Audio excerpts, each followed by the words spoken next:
మహారాజుకు జై. శ్రీ దక్షిణామూర్తి సమారంభం, శ్రీ శివరామ దీక్షిత మధ్యమం, శ్రీ బురహానార్య పర్యంతం, వందే శ్రీ సత్యయాఖ్య గురు పరంపరం. ఓం శ్రీ కృష్ణమూర్తి గురుభ్యో నమః. జై అచల సద్గురు ప్రభు మహారాజుకు జై.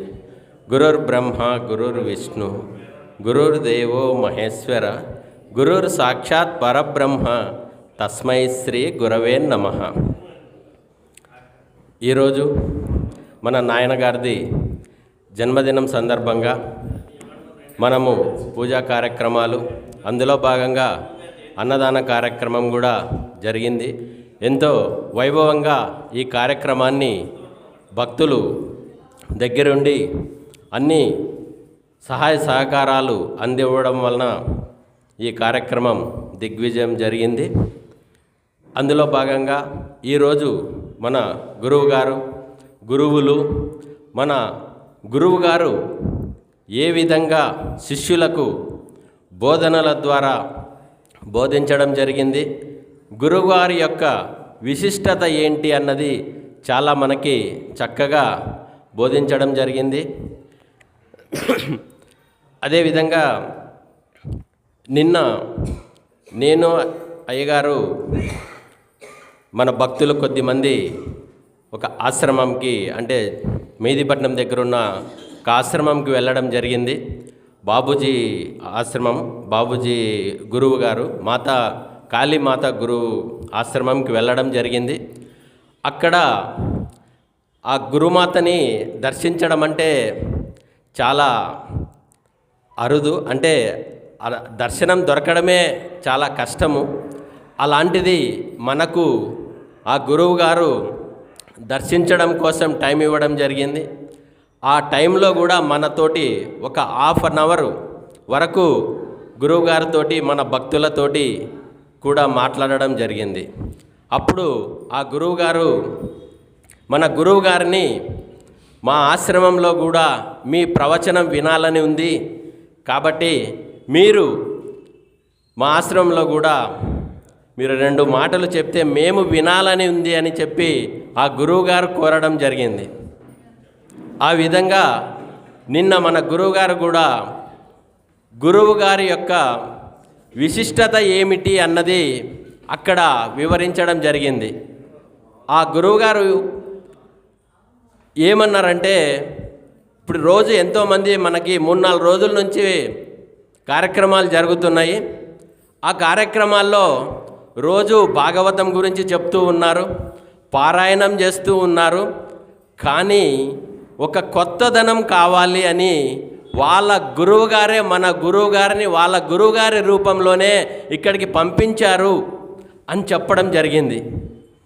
గురువుగారు చెప్తున్నంతసేపు గురువుగారి యొక్క విశిష్టత ఏమిటి అన్నది చెప్తూ ఉంటే భక్తుల్లో చాలా ఉత్తేజం కనపడింది. అంటే ఈ విధంగా కూడా గురువుగారు బోధించడం జరుగుతుందా, అంటే వారు ఎంతవరకు అంటే ఆధ్యాత్మిక మార్గంలో మన అచల సాంప్రదాయం, ఆ మాతాజీ గారు వీరు అచల సాంప్రదాయం నుంచి వచ్చారు, వారిది అద్వైతం. కానీ అచల సాంప్రదాయంలో కూడా గురువుగారి విశిష్టత ఈ విధంగా ఉంటుందా అని చెప్పేసి మన గురువుగారు వివరిస్తే దాని మీద మాతాజీ గారు కూడా చెప్పడం జరిగింది. అందరూ కూడా చాలా సంతోషపడ్డారు. అంటే వారు ఎప్పుడు కూడా అంటే ఈ విధంగా కూడా వినలేదని చెప్పడం కూడా జరిగింది. ఈరోజు వచ్చారు దాసు గారు, ఆయనే మనల్ని తీసుకెళ్ళడం జరిగింది. కాబట్టి మీరు మీ ఆశ్రమంలోనే కాదు, మా ఆశ్రమంలోనూ ఇలా ఇంకా ఎంతోమందికి మీరు బోధిస్తూ ఉన్నారు అని నేను వినడం జరిగింది. కాబట్టి మీరు ఇలానే ముందుకు వెళ్తూ అందరినీ ఈ గురు సాంప్రదాయంలో ముందుకు తీసుకువెళ్ళాలని చెప్పేసి ఆ గురువుగారు మన గురువుగారికి భక్తులకి ఆశీర్వాదం ఇవ్వడం కూడా జరిగింది. ఇకపోతే మనము ఈ గురు సాంప్రదాయంలో ఉన్నాం, కానీ మనకు ఈ గురు సాంప్రదాయంలో లేని వారికి కొద్దిగా తేడా ఉంటుంది. ఎలాగైనా కానీ ఇప్పుడు మన గురు సాంప్రదాయంలో లేనప్పుడు, మనము కూడా గురు సాంప్రదాయంలో లేనప్పుడు మనము అందరి దేవుళ్ళని కూడా కొలుస్తున్నాం. ఇందాక మనకు అయ్యగారు కూడా చెప్పారు, చాలామంది మనకు దేవుళ్ళు ఉన్నారు అని. అంటే మనం కూడా చాలా దేవుళ్ళని కొలిసాం ఈ మార్గంలో లేనప్పుడు. ఎందుకంటే స్టార్టింగ్ నుంచే మనం ఈ మార్గంలో లేం. అప్పుడు 33 కోట్ల మంది దేవుళ్ళు ఎంతమంది ఉన్నారో మనం అంతమందిని ఆరాధించాం. అప్పుడు మనము ఒక్కొక్క దేవునికి ఒక్కొక్క నామం ఉంది. శ్రీ వాసుదేవాయ నమః, నమో నారాయణాయ నమః, గోవిందాయ నమః, ఇలాగా జై శ్రీరామ్, హరే కృష్ణ, కృష్ణ కృష్ణ హరే హరే, ఇలా చాలా నామాలు ఉన్నాయి. ప్రతి దేవుళ్ళకి ఒక నామం ఉంది. కానీ ఎంతమంది అచల సాంప్రదాయంలో గురువులు వచ్చినా ఒకటే నామం ఉంది, అదే ఓం శ్రీ గురుదేవాయ నమః. మరి మనము అంతమంది గురువులు ఉన్నారు కదా, మరి అంతమంది గురువుల పేర్లతోటి మనం నామము పిలిచట్లేదు కదా. ఏ గురువైనా ఏ రూపంలో ఉన్నా ఒకటే నామం మనది, అదే ఓం శ్రీ గురుదేవాయ నమః. మరి ఈ నామము అందరూ పలుకుతారా? పలకలేరు. ఎందుకంటే మనము ఈ గురు సాంప్రదాయంలో ఉన్నాము కాబట్టి, గురువుగారి యొక్క విశిష్టత మనకు తెలుసు కాబట్టి ఆ గురు నామాన్ని మనము పలకడం జరుగుతుంది. కానీ ఆ నామానికి ఉన్న పవిత్రత ఎంతో అమూల్యమైనది. ఓం శ్రీ గురుదేవాయ నమః అంటేనే గురువుగారు ఎక్కడున్నా కానీ నీ కష్టాలను కానీ నువ్వు ఏ ఆపదలో ఉన్నా కానీ నిన్ను తరింపజేస్తారు. ఆ మంత్రానికి అంత విలువ ఉంది. కాబట్టి ప్రతి ఒక్కరం, అంటే మనము ఈ మార్గంలో ఉన్నాము కాబట్టి నిరంతరము ఈ గురు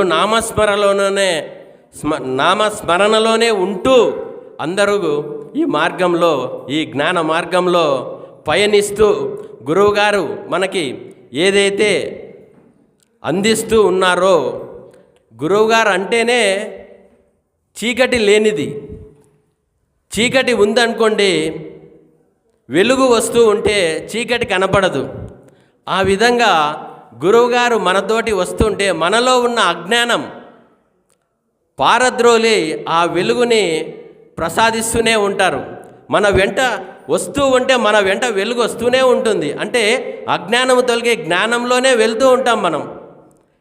కాబట్టి గురువు మనతో ఉన్నంతసేపు నిరంతరము గురువుగారు మనతో ఉండాలి అంటే మనము గురువుగారితో ఉండాలి, ఆ నామాన్ని స్మరించాలి, గురువు వెంటనే ఉండాలి. అప్పుడే నీవు నీ అజ్ఞానాన్ని తొలగించుకొని జ్ఞాన మార్గంలో పయనిస్తూ ఉంటాం. కాబట్టి మన గురువుగారు, మన నాయనగారు ఈ సాంప్రదాయంలో మనల్ని తరింపజేస్తూ శిష్యులకి జ్ఞాన మార్గంలో పయనింపజేస్తూ మన గురువుగారి రూపంలో కూడా ఈరోజు మనము ఈ మార్గంలో ముందుకు వెళ్తూ ఉన్నాం. ఈ మార్గంలో మనకు ముందుకు వెళ్ళడానికి మన గురువుగారు ఎన్నో విధాలుగా, ఇందాక మన పరమేశ్వరరెడ్డి అయ్య గారు చెప్పినట్లు, మన కృష్ణయ్య గురువు గారు ఎన్నో బోధనల ద్వారా, ఎన్నో బుక్స్ ద్వారా, ఆఖరికి మనకి ఇప్పుడు ఇట్లా బోర్డులో కూడా మనకి క్లాసుల ద్వారా కూడా చెప్తూ మనల్ని ముందుకు తీసుకువెళ్తున్నారు. ఒకటే, మనల్ని ఈ మార్గంలో ఉన్నాం కాబట్టి మనల్ని తరింపజేయాలి అని చెప్పేసి చాలా మనల్ని ఈ విధంగా తీసుకువెళ్తున్నారు. కాబట్టి మనము గురువుగారు చెప్పే బోధనల్ని ఆచరిస్తూ మనం ముందుకు వెళ్ళాలని చెప్పేసి కోరుకుంటూ, జై అచల సద్గురు ప్రభు మహారాజుకు జై. జై గురు. జై అచల సద్గురు ప్రభు మహారాజుకు జై. మరి చంద్రశేఖర్ గారు చాలా చక్కగా చెప్పారమ్మా.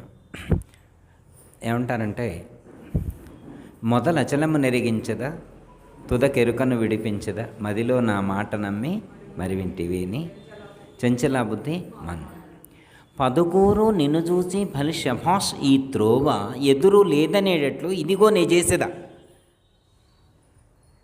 ఎప్పుడు మరి వింటివేని చెంచలా బుద్ధి మానుంటివేని పదుగూరు నిన్ను జూచి భలి శభాష్.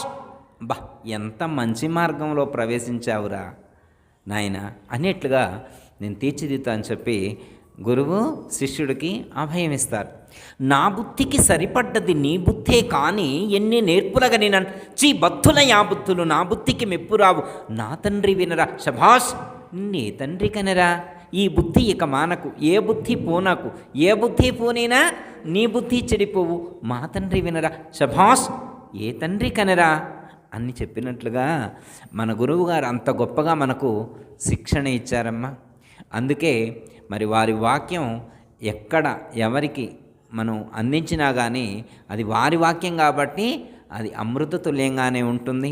మరి నిన్న వెళ్ళిన కాడే కాదమ్మా, ఎక్కడికి వెళ్ళినా కానీ వారు అద్భుతంగా పలికిస్తారమ్మా.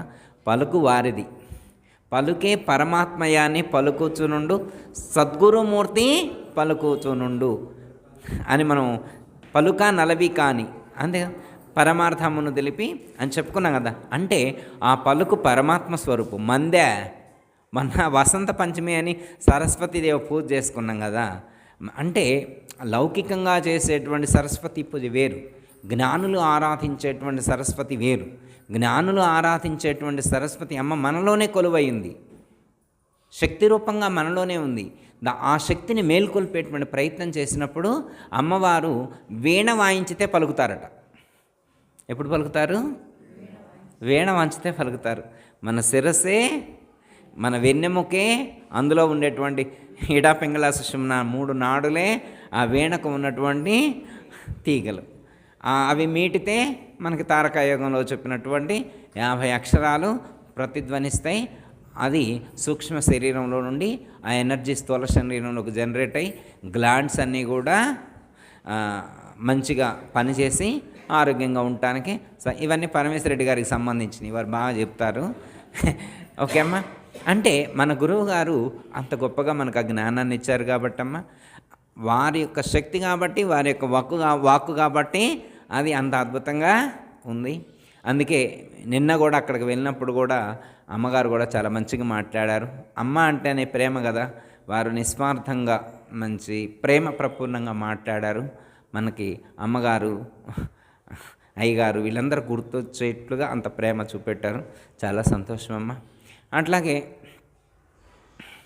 చంద్రశేఖర్ గారు కూడా అందరం వెళ్ళాం. అయితే మనకి పూజ లేకపోతే ఇంకొంచెం ఎక్కువ మంది వెళ్ళేవాళ్ళం, మనకి అట్లా అవకాశం లేకపోయే. మరి నెక్స్ట్ మళ్ళీ ఈసారి ఎప్పుడైనా అవకాశం వస్తే మళ్ళీ అందరం కలిసి వెళ్ళేటువంటి ప్రయత్నం చేద్దాం. దయతల సద్గురు ప్రభు మహారాజుకు అందరికీ జై గురు.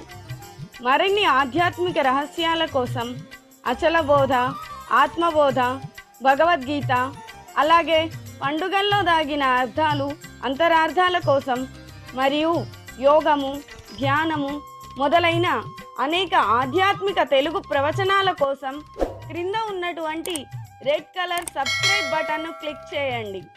అలాగే ప్రక్కనే ఉన్నటువంటి గంట సింబల్ను నొక్కండి. అలాగే ఈ వీడియో మీకు నచ్చినట్లయితే లైక్ చేయండి మరియు షేర్ చేయండి. జై గురు.